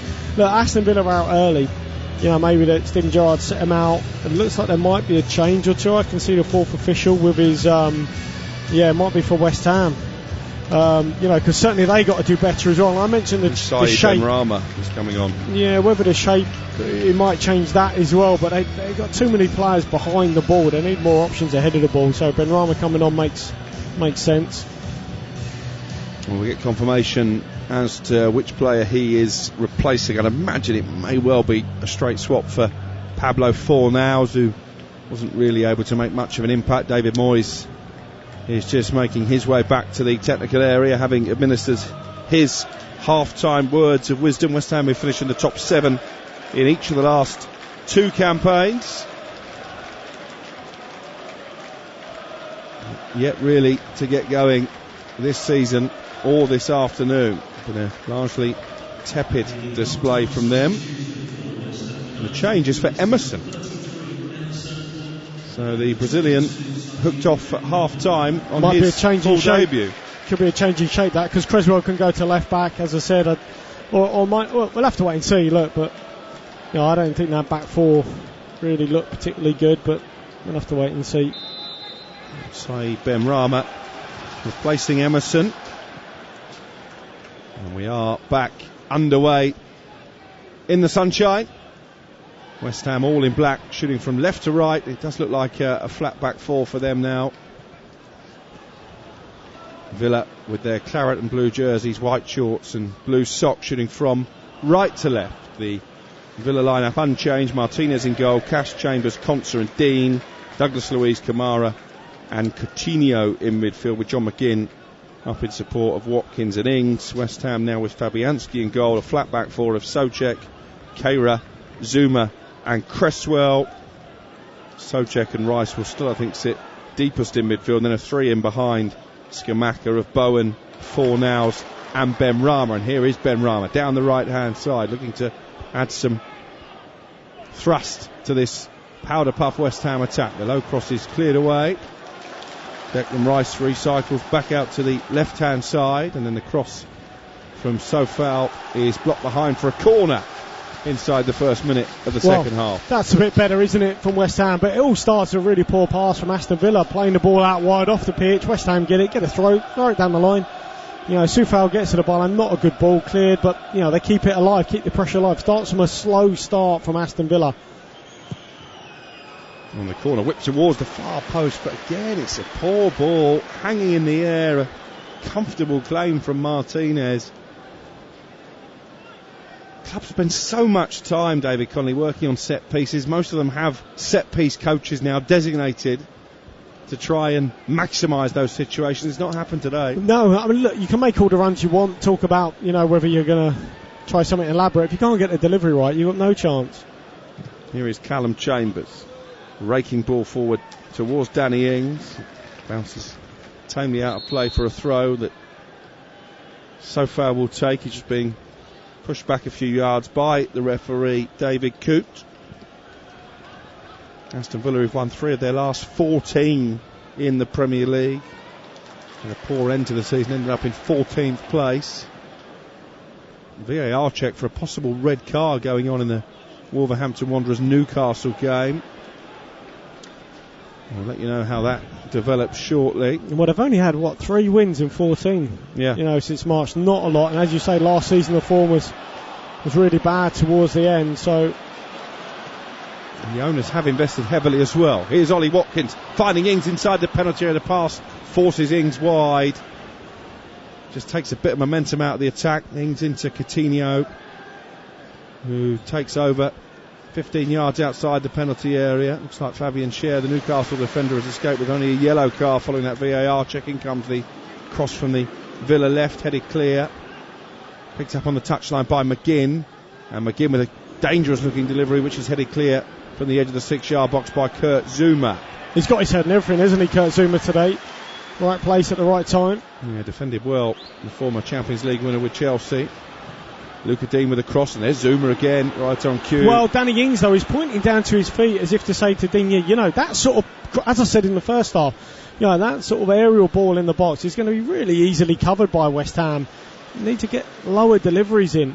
Bury the ball in. Luca Dean again with a high delivery this time. It was met by Danny Ings, but he can't keep his header down. It's onto the roof of the net, and it remains goalless. Well, that was a bit better because they beat the first man. You've got to get it up and over Zouma, who is, I don't know, what is he, 6'4", he's massive. So you need the first ball in to certainly beat him. It did there, but it just makes it harder. It's still a harder header. 5 minutes gone in the second half, and it has been a better start quality-wise than what we saw in the opening 45.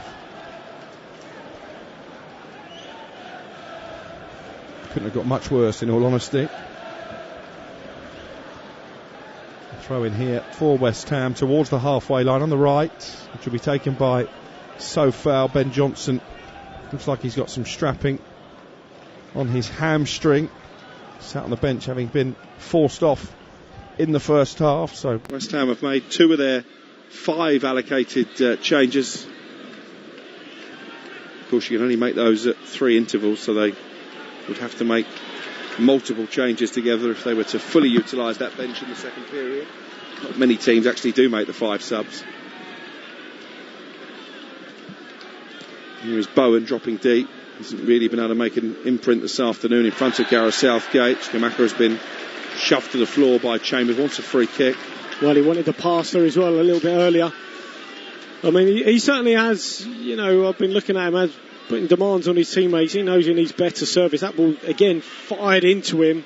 Did well to make something of it. Clumsy foul from Chambers, though. Ball played down to the right corner flag. Ben Rama skipping away from a challenge. Finding Bowen. That was a good ball as well. Bowen just didn't read it. It's only cleared as far as Ben Rama. Looks for Skamaka at the far post. Headed away by Kontu, who's had a really good game at the heart of the Villa defence. But this is much better from West Ham since the restart. Ben Rama again picks it up and then finds Sofal. Sofal with a deep delivery, too deep for Skamaka. Only headed clear as far as Fornals, and Ben Rama plays it out to left now, and Cresswell. 0-0 the score, but West Ham knocking on the door really for the first time. Fornals with a low ball into the area, could have gone anywhere off Kamara. In the end he steers it away from goal, and then there was a foul by Sofal on Luca Dean, and it will be a free kick in Villa's left back position. It's more like it though, isn't it, from West Ham? Better use of the ball. Ben Rama's been really bright since he's come on, made excellent use of it. You might just question, could they do a little bit better on some of these crosses?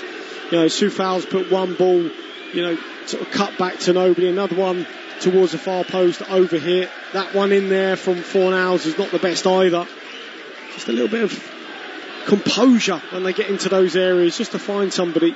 He looks like a striker, Skamaka, who wants to be fed, doesn't it? Doesn't he? Not necessarily going to create a lot of his own opportunities. Yeah, absolutely. He just pulled off into a nice little pocket there, away from the 6-yard box. He wanted a little cut back. Fornals just had to find him. Didn't really look up, just fizzed the ball across the goal. And, you know, that's where the top teams, you know, have the composure in those sorts of positions to pick somebody out. We played 8 minutes in the second half. I think the quality level has increased.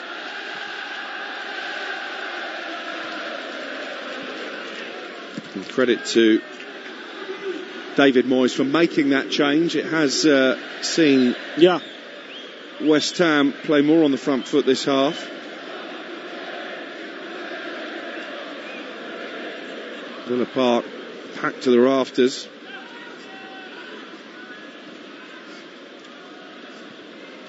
One of the iconic old venues in English football.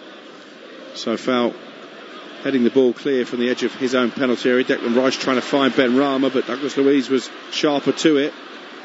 Sofal did well actually, getting his body between the ball and Watkins on this near side. It's cleared to the halfway line, and Chambers just about manages to keep it in play. Well, it looked like he'd gone off the pitch. I mean, Coutinho tried a little elaborate back heel, didn't come off, and the fans, you can just sense a bit of frustration here, restless. Concer's giving it away. And then Fornals doesn't really make the most of it. They had an opportunity to counter, and he passed it straight back to an Aston Villa shirt. Oh, they got away with that. I mean, dreadful ball out there from Concer. And you can just feel it, you know, the atmosphere just changing a little bit.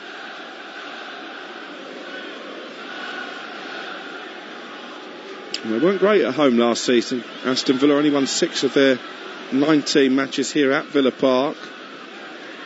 Just a sense early in this second half that West Ham are beginning to take the initiative. Declan Rice sprinting forward over the halfway line for the visitors. Coming in field, he's got Watkins for company, but keeps possession, Declan Rice, and then plays it back to the halfway line. And Keira. It's a clever idea from Fornals, but Aaron Cresswell hadn't followed through his run, so it looks a pretty poor pass in the end, and possession now back with Aston Villa with Chambers inside the 18-yard box.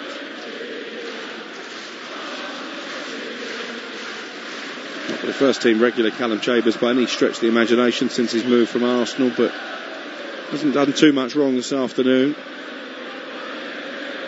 In a rather patched up Aston Villa back line. Ashley Young played in the back four against Bolton in the Cup in midweek.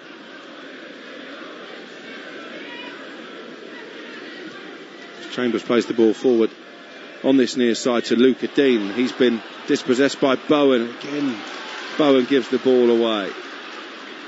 Dean forward to Coutinho. He's got Declan Rice blocking his path to goal, blocking it unfairly, says the referee, so a free kick for Aston Villa. Well, do you know what I've noticed as well a couple of times? The ball comes into Coutinho and play just slows down. You know, it doesn't quicken up, and a bit of frustration, I think, for the likes of Danny Ings and Ollie Watkins, who just want the ball a little bit quicker.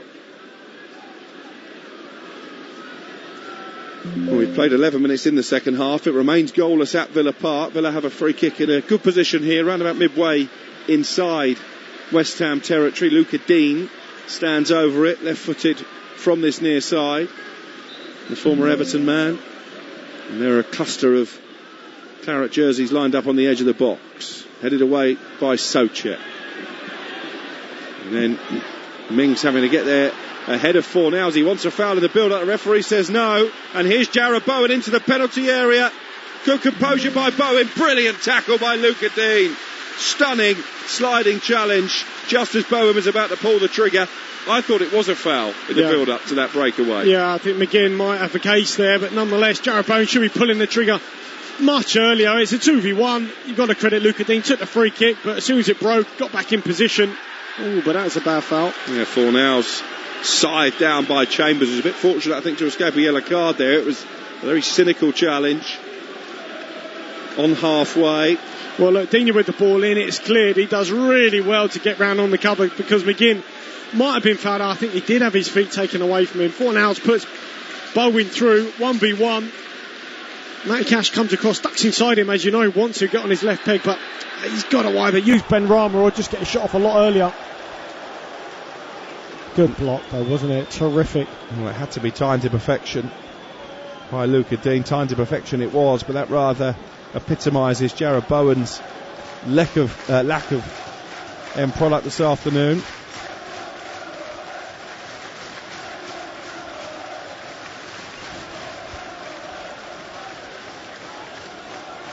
Matty Cash has been shown a yellow card, presumably for something he said to the referee after that challenge on the captain. McGinn was allowed to go unpunished. Here is Skamaka down by the corner flag. Good feet work from him. And then looking to try and find Ben Rama, who has made an impact since coming on. Skamaka apologises because the pass was undercooked and it's cleared away for a throw by Cash. But again, nice footwork from him, wasn't it? Out wide in terms of, that's a bad challenge on Fornals. Yeah, that was why Cash was shown the yellow card, sliding in from behind. I think it's the first booking of the game, isn't it? Hasn't really been a niggly kind of affair. Not very feisty. Well, the West Ham fans encouraged, I think, by what they've seen in the opening 13 minutes this second half. Still 0-0, but certainly the visitors with more of a goal threat. Luca Dean to take a throw in for Villa on this near side. Into McGinn, who chips the ball over Konsa, and Martinez is going to have to come and clear away with Scamacca lurking with intent. Here's high ball upfield, is won back by Zuma in the air. Here's Fornals now on the left hand side for West Ham. 0-0 on Premier League Live. Sofal chips it forward, but too far in front of Jarrod Bowen. Does at least make a nuisance of himself and forces the error from Chambers. Concedes a throw. And that throw-in comes to nothing, and it's back with Chambers now on the edge of the penalty area away to our right. We had some good Sundays at the start of this Premier League season in terms of talking points and entertainment. At the moment this game is not quite living up to the billing. Ollie Watkins plays the ball down the left touchline to Luca Dean. McGinn lets it run across his body and then pokes it out to the right hand side for Cash. Douglas Luiz has spotted that Cash has continued his run into the penalty area, hooks it into that box, and Bowen's clearance is up but not really away, left footed, brought down by McGinn. Villa's still on the front foot here, and McGinn with a chance to cross towards that back post area. Cash got there and he kicks the ball against himself and out for a kick-off kick. Yeah, made a good run, Matty Cash. It just sums up their sort of performance at the minute. Aston Villa, it's just nothing's quite coming off for them. It's a lot better from West Ham. They look much more comfortable, don't they? I think in their usual shape, 4-2-3-1. Bowen moved over to this right hand side, and Rama playing off the front in that 10 position that, you know, Jesse Lingard did so well for them when he came in.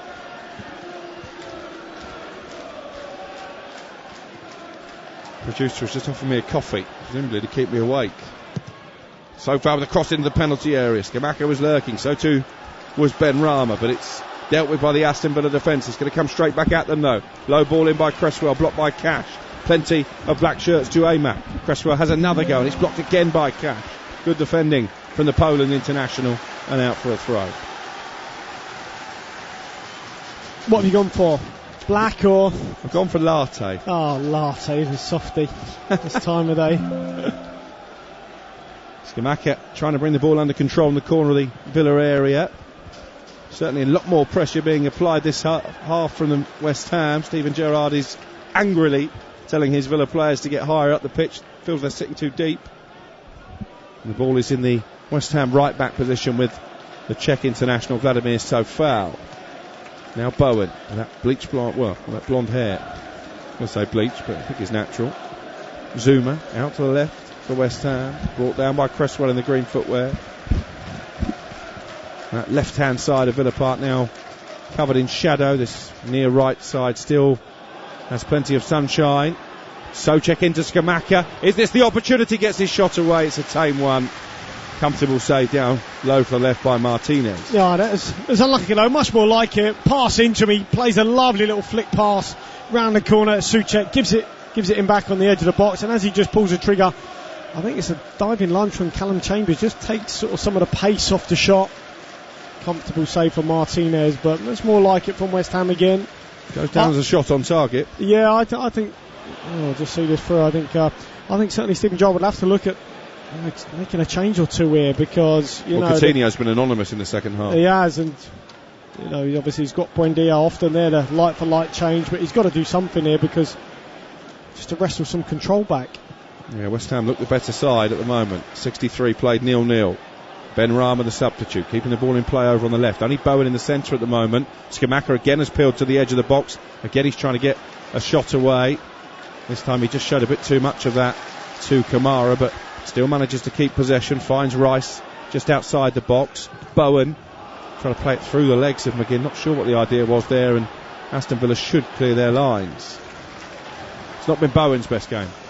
No, but he still looked bright.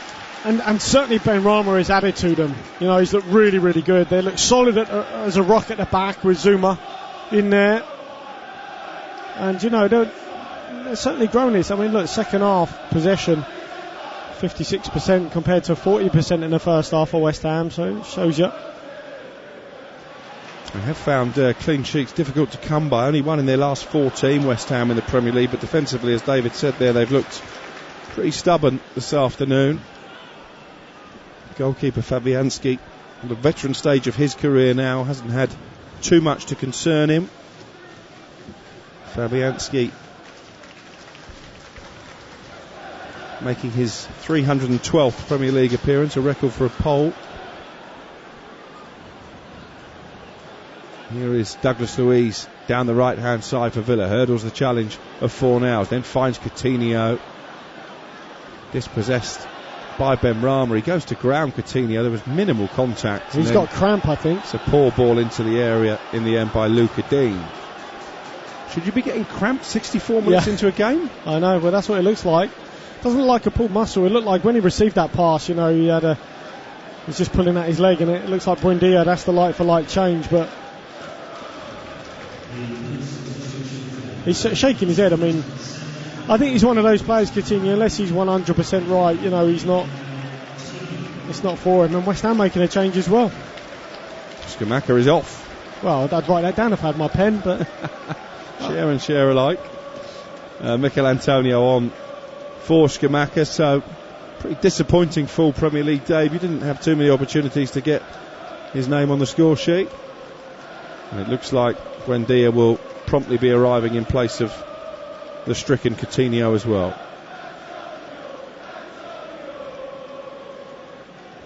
I think he did just pull up off the ball, actually, Coutinho. Looks like his whole left side's cramped up. Well, they won't take a chance with him. Hence the fact that Buendia immediately was being ready for action. 0-0 here, 1-0 Wolverhampton Wanderers lead against Newcastle in the other 2 o'clock kickoff. He's getting a decent enough ovation from the Aston Villa fans, but they would have hoped for more today. He's looked like you don't want to say it, but a shadow of the player that maybe he used to be. As I said, whether he's lost, I don't know, has he lost his...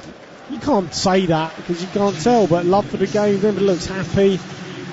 He's had a platform here at times, but hasn't quite. I don't think he's grabbed his chance here, that's for sure. It's going to be a double change for Aston Villa. Jacob Ramsey is coming on as well in place of Douglas Luiz. Antonio on up front for West Ham, replacing Scamacca. I just wonder whether now they were hoping that Emi Buendia has a similar impact to Benrahma. Douglas Luiz doesn't look particularly happy about the fact he's gone off. I guess that's to be expected. Well, I said earlier he had to change something pretty soon, Steven Gerrard, to try and wrestle some control back, so he's done that. Let's see how they get on these couple of changes. Do you think Buendia was about to come on anyway before Coutinho pulled up? Yeah, I think so. And it's a change that's always going to happen, because I don't really feel they feel, and until it's been proven that Coutinho's robust enough, to play this sort of volume. And you wouldn't say he's necessarily putting in the miles, but it just seems to be a lot for his body to manage at the minute. And we've got a big game at Arsenal coming up in midweek, a full round of midweek matches in the Premier League. You'll hear them all on Premier League Live. Here is Benrahma crossing into the area. Bowen gets his head on it, but can only divert the cross away from goal. Not quite fired today, Bowen. And that probably epitomises it. I think David Moyes senses this game is there for the taking. It is, yeah, absolutely, especially off their first half performance, and credit to him, because I think his players really respect him, but he's not afraid to be ruthless either, making that change, taking off the new signing Emerson at half time, knowing that something had to give, and sometimes you've got to have that ruthless streak. He certainly got that. Yeah, no question about that when it comes to the West Ham manager. Here is Sofal for West Ham, about to take the throw. Midway inside the Aston Villa half, he's looking for Jarrod Bowen. It's cleared away. Emi Buendia plays it back to his own penalty area, but the ball upfield is won in the air by Keira. And then chip forward down the right hand side, but again Villa have it back with their substitute Buendia, and he immediately looks to release Danny Ings. Not a bad idea, but Cresswell nips in and takes the ball from the air. And then it's played down the line, but Ramsey intercepts before Antonio can really make the most of it. And here is Callum Chambers moving towards the halfway line, over the halfway line for Aston Villa. Little chip forward. Ings had made a good run. He may have been offside, but Cresswell took no chances. Wins the header. Matty Cash goes all the way back to the goalkeeper Martinez. What are the ambition for these two teams this season, David Connolly, as I try and cure my little bout of hiccups? Well, it's a difficult one for Aston Villa, because certainly they want to see an improvement on last season, that's for sure. Look at how Rangers have got on this season brilliantly into the Champions League. And obviously Stephen had a part of play in getting Rangers up to the top division, and Giovanni Van Bronckhorst taking it on a stage, and that's what they probably want him to do here at Aston Villa, take them on again. But it doesn't look like it at the minute. Well, there's two schools of thought there, isn't there? If you're a Steven Gerrard in man, then you say that he laid the foundations for Rangers to get back in the Champions League. If you're not backing Steven Gerrard and his managerial acumen, you would say that actually would Rangers have qualified for the Champions League if he was still in charge? Probably not. Is that harsh? Well, I think it's a different sort of leadership. I played with Giovanni Van Bronckhorst, and he's a completely different sort of character to Steven Gerrard, and he's a lot quieter, calmer disposition, in terms of dealing with the media, not afraid to make bold changes like they did with Morelos. Yeah. But nonetheless, in terms of ambition, I think certainly for Aston Villa, they want to see a lot more than they have seen. And for West Ham, it's difficult, isn't it, when you finished 6th and 7th in the last two seasons. When you look at the amount of money that's being thrown around at the top end of the Premier League, it's hard to maintain that upward trajectory. Well, and obviously they reached the final of the second biggest European Cup competition. That was a great achievement. Semi-final. Semi-final. That was a great achievement, and arguably would have had a really good chance of winning it, but just fell a little bit short. They just ran out of bodies, didn't they, really, yeah, at the end exactly. of last season? And maybe they've got the squad now that if they ever got to that stage again, I think they've got the squad to cope with it. 20 minutes to go here. You get the impression that one goal probably is going to be enough to win the game.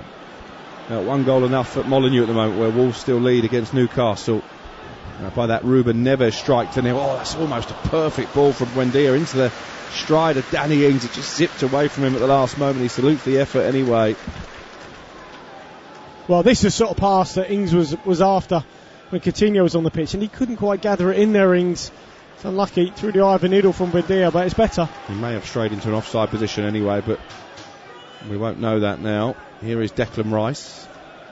Finds Ben Rama with his back to goal, gets a shooting opportunity. He's always rising, and it's behind for a goal kick. Maybe he should have done better there, Ben Rama, with the space that he had on the edge of the box. Absolutely, not closed down. I think the referee just got in the way of John McGinn, and he couldn't quite get out to the ball. McGinn just saying to his centre-halves, you've got to come out and engage here, Callum Chambers. Come and close Ben Rama down. In the end, gets under it. It's gone for power, and it's blazed over the bar.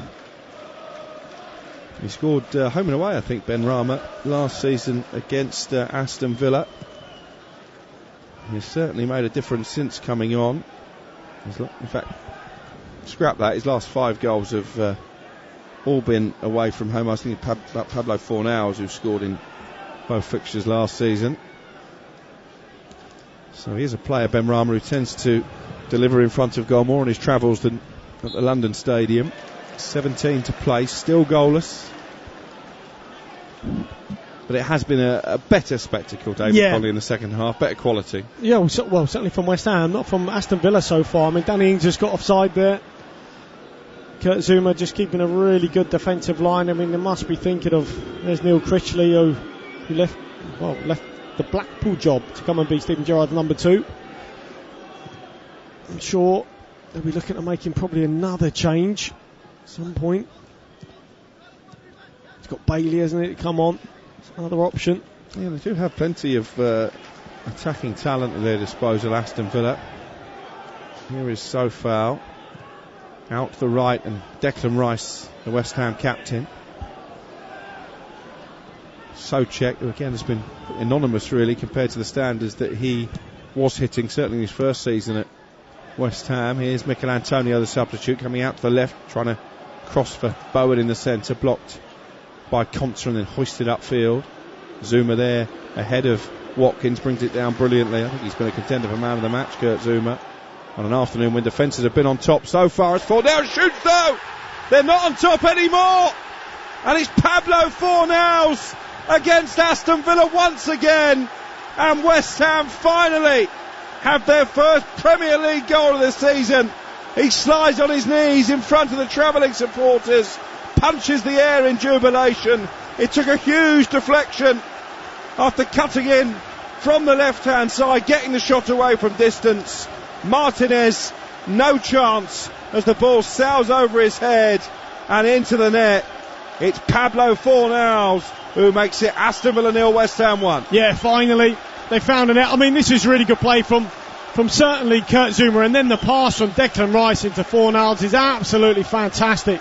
Zuma, as he's done all game, winning possession, ball comes in at the front, he's been so strong, carries it out from the back, plays a little pass to the side of Declan Rice. Now everyone thinks Declan Rice is going to play a pass forwards directly ahead of him. Instead he doesn't. He plays a little diagonal ball to his left hand side, deceives everybody into Fornals, a little pocket of space. He's about 25 yards out, has a touch out of his feet, lets fly, does take a deflection, a bit like Raheem Sterling's goal yesterday at Stamford Bridge, loops over the goalie. They've got their goal. However, you can't say they haven't deserved that. Second half they've been a lot better. And the pressure bounce on Steven Gerrard. Aston Villa behind, and they've only got 15 minutes to save themselves. At last, those West Ham supporters have seen their team put the ball in the back of the net. And I mentioned just before the goal that Fornals scored home and away last season against Villa, and he's done it again at Villa Park this afternoon. And the West Ham fans in tremendous voice all of a sudden. Here is Luca Dean. Villa looking for an immediate riposte. Buendia on the edge of the area, only half cleared to Ramsey. Oh, his cutback goes all the way across the box, and it's smashed over by Cash, who hopefully looks towards the referee in search of a penalty. He's told to get back to his feet, and it remains Villa 0, West Ham 1. Oh, I just wonder here, Ramsey, why has he cut this back? Because, you know, he's got two 6-yard box strikers there, Ollie Watkins and Dan Ings, both make exactly the same run. Just slide the ball across there. You know, you've got two going in for it. Instead, cuts the ball back to the penalty spot. Nobody there, and there's Cash at the back post who gave it a lash. Cash on the lash. Leon Bailey is about to come on. 13 minutes to play. Should have the team news any minute from Nottingham Forest against Tottenham. That's our 4:30 offering. And it's still Wolves 1, Newcastle 0 at Molineux as well. Ramsey playing the ball infield to Danny Ings. And West Ham fans taunting their Villa counterparts after that deflected goal from Fornals. Villa have seen a lot of the ball since then. Here's Cash now inside the 18-yard box, trying to get away from Cresswell, crossing left-footed, blocked by Cresswell.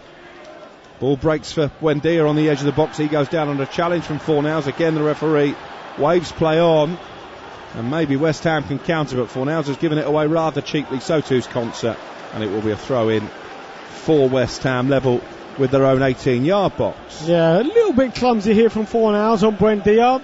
I think he did make contact. I think that probably should have been a free kick. Did he make the most of it though, Buendia? No, I don't think so. I think it should have just been a free kick. That was it. Pretty simple. And Leon Bailey is replacing Danny Ings, the Jamaican international.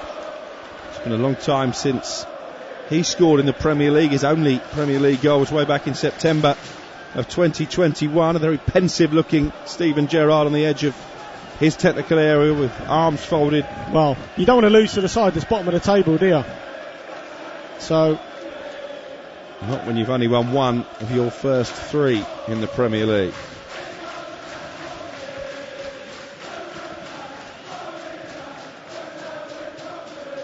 Team news is in from the game at the City ground. The big headline is that Son, as David Connolly predicted, does keep his place for Spurs. Forest with Henderson in goal, Worrell, the captain, Steve Cook and McKenna in front of him. Williams, Gibbs White, O'Brien and Toffolo midfielders. Declan Rice makes a lung-bursting burst forward and he's going to get booked here. Here's Kamara for the challenge on the edge of the area. Yates and Lingard in behind Brennan Johnson up front for Forest. Spurs have Lloris in goal, Sanchez, Dyer and Davis in front of him. Emerson Royale and Perisic the wing-backs, Højbjerg and Bentancur in midfield, and then Kulusevski and Son alongside Kane up front. Commentary to come from that one in under an hour now. Well, that was a bad foul, wasn't it, from Kamara, as Declan Rice was just breaking, getting ever so close to the box. It's a free kick a couple of yards outside. Good position, just to the right-hand side, and Creswell, obviously this will be his territory, a left foot up. Well, it looks like I was going to say Danny Ings, it can't be, he's not on the pitch, but there is going to be an Aston Villa player lying down behind the back of the wall, like a draft excluder. Well, his last goal, Cresswell, towards the end of last season was direct from a free kick. Might be McGinn, he's got that job. Martinez at the moment is gravitating towards his near right hand post. The ball is 22 yards out. Cresswell straight into that wall and then headed away by the substitute Bailey and picked up by the goal scorer Fornals. Here's Ben Rama, a very lively cameo from Ben Rama. Fornals with a cross into the area. Watkins clears it away. Rise the challenge from Jarrod Bowen and then sprints towards the halfway line, still with the ball.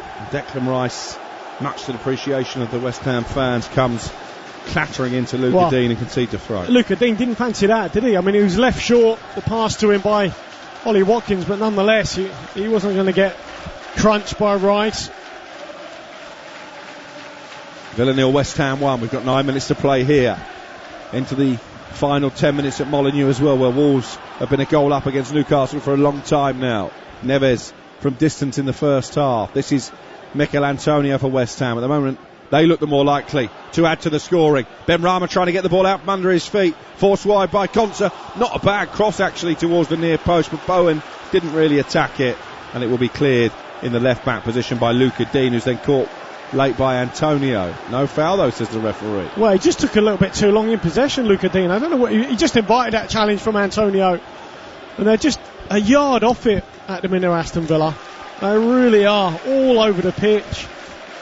I mean, Leon Bailey's got to use the ball a little bit quicker. It's been a shocking second half performance. Another goal in that game at Molineux. Will be back to James Field and very shortly. Is it game over or are Newcastle back on level terms? We shall find out. Well, there is a potential VAR check, I think. Here is Fornals, the goal scorer for West Ham, down by the left corner flag. He's got Antonio, Ben Rama and Bowen in the centre. Declan Rice has got acres of space. If he can get a shot away, he does, and he lifts it high over the crossbar.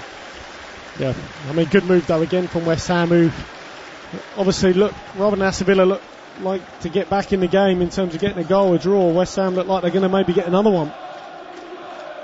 It's not been great again from Villa, has it, over the course of the opening 82 minutes? I think that's an understatement, Alex, to be honest. Well, I thought I'd cut Steven Gerrard a little bit of slack. It's not like you. It will be 15 defeats in 31 Premier League games in charge. It's a lot of losses, isn't it? It certainly is. Unless Villa can mount a comeback late on. Certainly looking at the reaction of those Wolverhampton Wanderers players, I think the second goal might be chalked off at Molineux. Declan Rice with another good ball to release Antonio. And Matty Cash does well actually to get there ahead of Antonio, was just offside. Yeah, another pick out though from Declan Rice. His range of passing has really come to the fore in this second. We didn't really see it in the first 45, but we have in the second. The goal has been chalked off. Wolves thought they had a second through Jimenez. It remains Wolves 1, Newcastle 0. Foul in the build-up on Ryan Fraser. The reason that goal has been scrubbed off. So still all to play for there. All to play for here as well in the final 7 minutes plus added time. Aston Villa looking for an equaliser to deny West Ham their first league win of the season. Bailey with a deep cross to the far post. Luca Dean heads it down into a dangerous area and it's hooked away by Rice.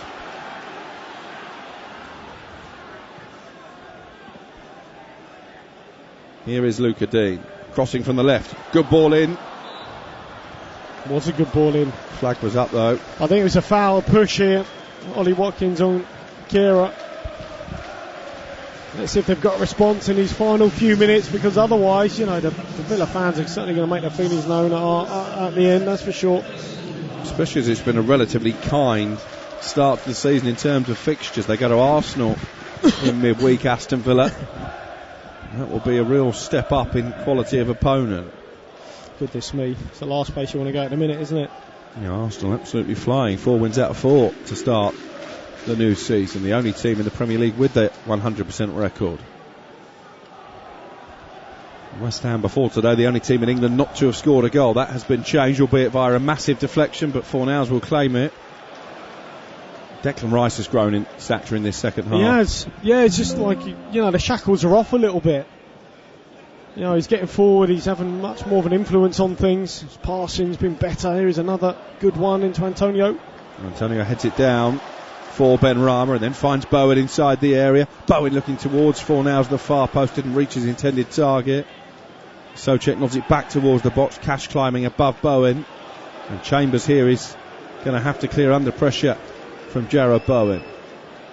Collected by Fornals down the left hand side for West Ham United. Fornals rides one tackle and then crosses into the area. Ball was out, clearly. Looked like he'd taken it out of play, but again, no whistle. Well, they got the corner right early in the game, should have got that right.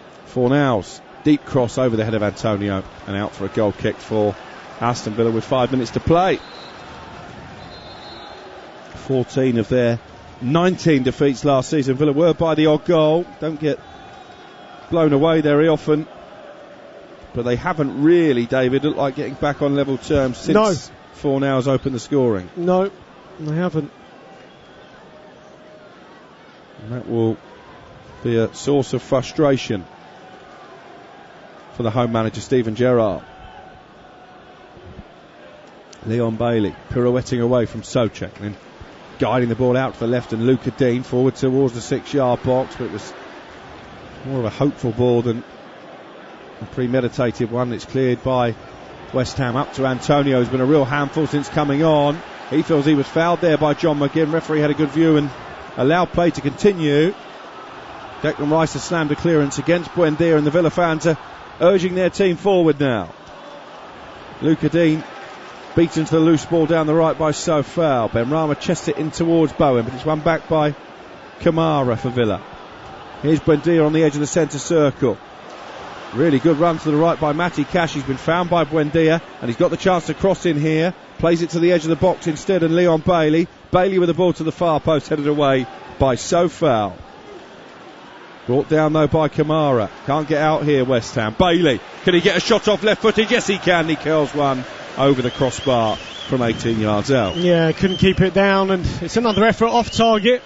Both teams actually there finishing from distance has been pretty bad. So it's going to be a bad defeat. I think not too many positives are there for no, Villa. there isn't. And if you look at the first half, both teams weren't great, but certainly West Ham were woeful. And I think Steven Gerrard would have known there'd be a response from them. The change in shape has certainly helped them, going back to this sort of their usual 4-2-3-1, which has served them so well for their last few seasons. Been in the back three, for West Ham certainly helped. More players in the box, much more of a threat. Benrahma's been really good since he's come on, but little for Steven Gerrard. No real solace for him. I can't find anything so far. More questions will be asked about the Aston Villa manager, even at this very embryonic stage of the season. 2.5 minutes of the 90 remain. Aston Villa 0, West Ham 1. Remember, Forest against Spurs still to come this afternoon.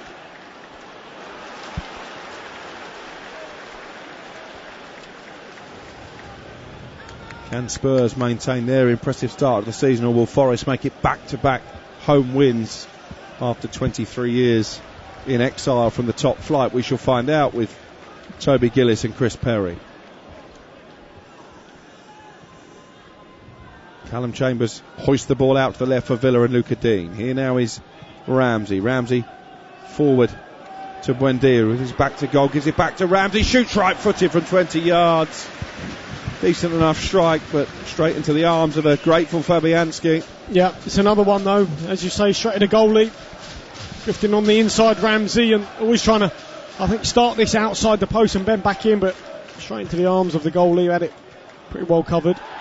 Antonio has gone down, claims he was being poleaxed by Chambers. Again, I don't think the decision is going to go West Ham's way. Antonio is face down on the Villa Park pitch at the moment. Well, this is unusual sort of landing here, Antonio, the way he came into contact. There's a shoulder barge in the chest. That's the by landing Chambers. as well. Seemed to sort of catch his leg under him. And he's holding, awkward. He's holding his back as well. Yeah, maybe he's overarched there, overstretched. Looks like he will be okay. Mikel Antonio might have been a bit of gamesmanship, try and waste a few seconds at the end of the 90. What will there be? 4 minutes added on maybe at the end of the match? 4 minutes for Aston Villa to find an equaliser. Luca Dean, left wing position, plays the ball in field for Ramsey. Villa attacking the goal. Away to our left. Here is Leon Bailey on the edge of the area, trying to get away from Soucek. West Ham have got plenty of black shirts back behind the ball. Cash to McGinn. Down the right, McGinn with a cross, not a bad one, and clumsy from Sofal on Watkins. He's down looking for a penalty. Luca Dean puts the cross back into the area, cleared by Zuma. Well, I'd like to see that again on Ollie Watkins. I don't think there was anything in this. I think it was just strong defending from Sofal. He makes sure he gets round on the cover. He has got his arms on him, but I think he quickly takes them away. I don't think there's anything wrong with that. Late goal at Molineux. We'll bring you commentary from James Fielden shortly. Another terrific goal in that game up in the Black Country. Meanwhile, Aston Villa have gone to their bench again, and coming on is Cameron Archer. To try and rescue a point right at the end. Young striker who signed a big new contract recently, Archer, and he's straight away involved in the thick of things. Didn't actually see who he went off for, David, did you? No. Another striker. Steven Gerrard has thrown on for 3 added minutes at the end of the game. Luca Dean on the halfway line. Forward to Archer. Archer picking out Buendia. Little scoop ball over the top for Luca Dean. And Declan Rice has got the wrong side. He can't bring him down. So foul comes across and concedes a corner. This might be last chance saloon territory for Aston Villa. Yeah, this is what they were hoping for, the fans. Grandstand finish. Can they find a goal? They haven't looked likely all game, but, you know, they've got the height of Chambers coming up. You never know. They're into 8 added minutes at Molineux. Wolves against Newcastle. We're into the last 90 seconds of stoppage time here at Villa Park. Corner towards the near post. Headed clear by Antonio. Luca Dean, to the crowd's frustration, has played it all the way back to Martinez inside the centre circle. Martinez, the goalkeeper, with a right-footed ball back into the area. Headed away by Rice. Fornell's grappling over on that far side with Bailey. Another disappointing dead ball, but Bailey has shown good feet to get away from Fornell's and from Rice, and then he's shown too much of it to Ben Rama, and he just smashes it upfield. Anywhere will do now for West Ham. They are less than a minute away from victory. The deflected goal from Pablo Fornells in this second half looks like it will be the decider, but here's Matty Cash trying to change that. Crosses into the 6-yard box. Rice hoists it clear. It didn't go out. Just as Villa were hoping for a corner, they've still got the ball deep inside the West Ham half. Here is Kamara over on the far side now. Buendia, and he's been dispossessed by Rice, and that probably will be that as far as Villa are concerned, because Bowen is sprinting away deep into the home half of the field. He's been challenged by Conser, so they can get it forward one last time here, Aston Villa. Archer over the halfway line, the youngster. Plays it to his right and Buendia. Got to get it into the penalty area here, Villa. Buendia drops the shoulder to get away from Fornals. Finds Watkins on the edge of the box. Good defending this by West Ham. Good game management at the end of stoppage time. They lead 1-0. Bailey with a cross into the box. Antonio picks it up and he will hammer it away. And surely it's all over into the fourth added minute. Still play continues. David Moyes desperate for the full-time whistle. So are the travelling West Ham fans. Here's Kamara. Reluctant to play it forward. And the full-time whistle blows. And West Ham's goalless and winless start to the season is over. Pablo Fornals with the deflected goal. 16 minutes from the end. Enough to give the Hammers all 3 points on their travels. Yet another defeat for Steven Gerrard, who has lost now almost half of his Premier League games in charge of Aston Villa. There will be more questions asked about the Liverpool legend after this limp defeat on their own patch. It finishes Aston Villa 0, West Ham 1. And let's hear that late goal in the game at Molineux, where Wolverhampton Wanderers were a goal in front against Newcastle. They aren't anymore. James Fielden. He hooks it into the box, but away by Hwang, but comes back out to Saint-Maximin. Oh, what a goal! Alan Saint-Maximin has rescued a point for Newcastle with the most stupendous of volleys. That is absolutely outrageous. I'll tell you what, that was some strike by Alan Saint-Maximin. My thanks to David Conley for his expert opinion this afternoon. Finishes Villa 0, West Ham 1. There's still 4 added minutes to play at Molineux. So let's join our commentary with James Fielden. Saint-Maximin may well have hurt his hamstring there in that run. He's just holding the back of his leg at the moment.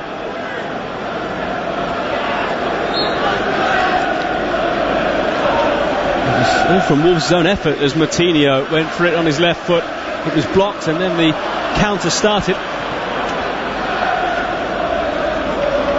have it with Martinho now. Johnny.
you.